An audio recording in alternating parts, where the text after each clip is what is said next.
Hey guys, welcome to day one of your 100-day journey. And today we're going to learn about printing, commenting, debugging, string manipulation, and variables. So it's chock-a-block full of really fun stuff.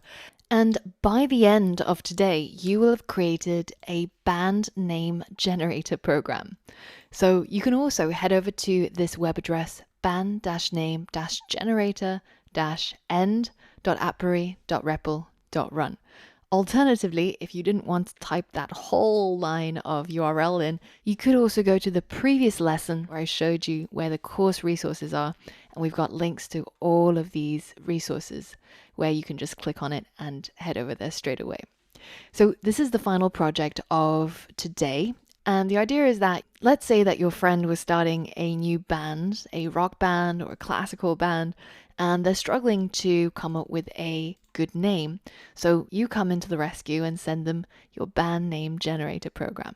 So it asks you for the name of the city that you grew up in. So mine was Bristol in the southwest of the UK.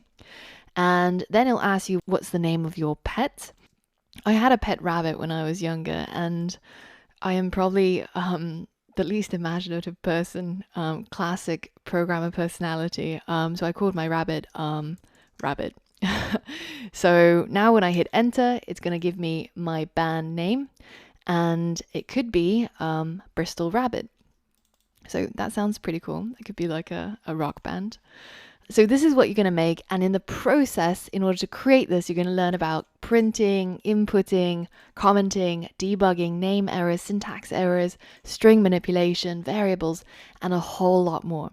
So if you feel like you can already achieve this and you can prove it by making this program yourself, then feel free to skip to the next day's lessons. But for most of you, even if you've started learning Python programming, there's probably still a lot of new things that you'll find in today's lessons. So once you're ready, head over to the next lesson and let's get started and get coding straight away.